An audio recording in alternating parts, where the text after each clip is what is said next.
except abroad. The mix of overproduction and subsequent imperial trade barriers ensured a litany of recessions, price crashes, and general economic dislocation. European interstate competition, already political, became deeply economic as well. It was only a matter of time until it became strategic. The first of those strategic competitions, World War I, ended with German defeat and kicked off the Great Depression, which struck nowhere worse than where it started, in Germany. Americana tells tales of Depression-era city folk returning to the farms to work the land during the Depression's deepest years. Not so in Germany, where the majority of Germans had been living in cities for decades. The only thing the Germans could do to keep costs down was to not have children. Germany's post-Cold War unification was a phenomenal national achievement. But that doesn't mean there were no side effects. The new national government decreed that the value of the former West and East German currencies would be broadly equalized, despite the East's far less advanced industrial plans. The valuation decision aimed to preserve the personal savings of the former East Germans, a political necessity in savings-driven Germany, but it has gutted the competitiveness of the East German economy ever since. Not only did this haunt the Germans with echoes of the sort of dislocation and unemployment they experienced during the Great Depression, but family formation, and from it, birth rates in the former East crashed and never recovered.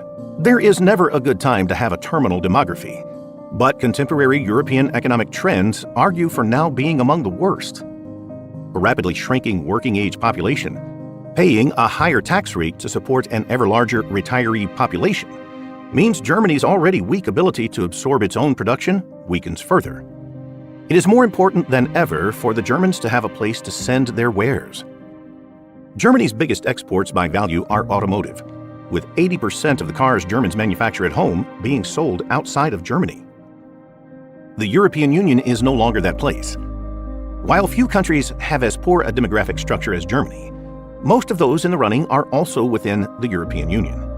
The rest of Europe has aged beyond being able to serve Germany as an export sink. Europe isn't economically capable of filling that role, even if its demographics were healthy. At least some portion of the continent has been in recession at any given time between 2007 and 2020. Because the Germans provided the large chunk of the financial assistance required to bail out the EU's failing members, but Berlin conditioned that support on budget cuts.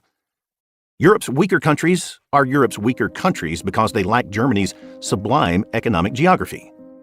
The state spending of these weaker states is part of what helped those weaker states close the gap with the Germans. German-imposed austerity gutted growth potential, and from it, Europe's capacity to absorb German products.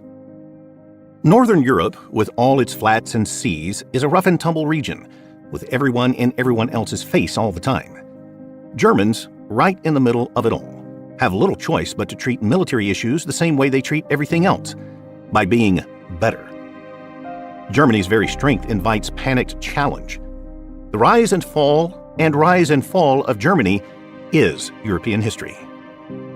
The only way the Europeans have ever discovered to prevent this never-ending cycle of wars is to change the game, to bring in an external security guarantor who forces everyone to be on the same side. In Europe, the institution that operationalizes the American-led order is the North Atlantic Treaty Organization. The NATO alliance shoehorned all European militaries, Germany included, into a single command and logistical structure under American strategic and operational authority. NATO's twin goals were to force an internal Western European peace while also securing Western Europe against Soviet aggression. As Hastings Ismay, NATO's first Secretary General, so famously put it, the alliance's raison d'etre was to keep the Americans in, the Russians out, and the Germans down. With the Cold War's end, Germany entered the best of all possible worlds. NATO expanded into the former Soviet Empire, surrounding Germany with allies. Germany's military ceased being relevant, largely because it ceased existing.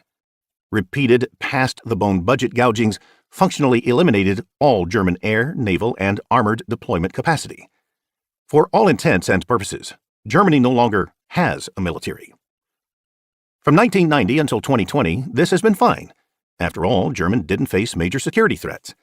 And so the spotlight shifted from NATO to the parallel European institution formed by the Europeans themselves, the European Union.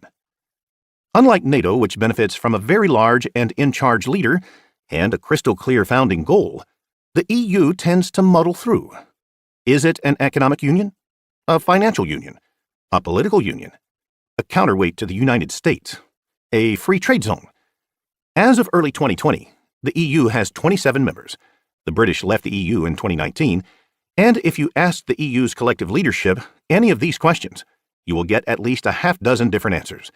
And that's before getting down to the nitty-gritty details of bank bailouts, or debt levels, or negotiating authority, or political norms, or voting parameters.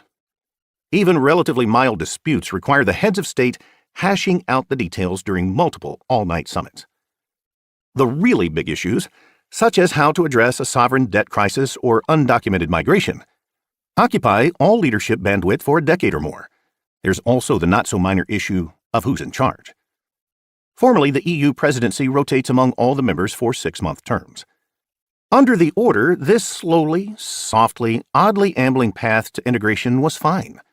The Americans did all the heavy lifting on the security front via NATO, on the global front via their Navy, on the energy front via their position in the Persian Gulf, on the raw materials front via their primacy in the Western Hemisphere and their alliance with Australia, and on the trade front via the World Trade Organization, as well as keeping all of Europe lined up on the same side.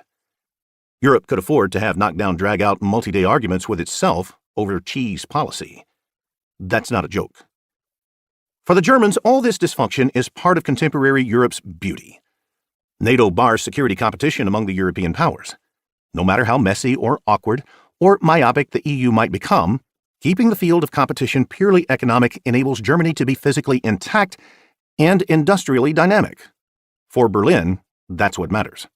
That's all that matters. With wealth rising, stability assured, and the Germans quiescent, many Europeans have come to believe in a heady dream that after centuries of living in the world's most blood-soaked lands, they had finally achieved a sort of historical escape velocity. It's a beautiful dream. I want to believe it too.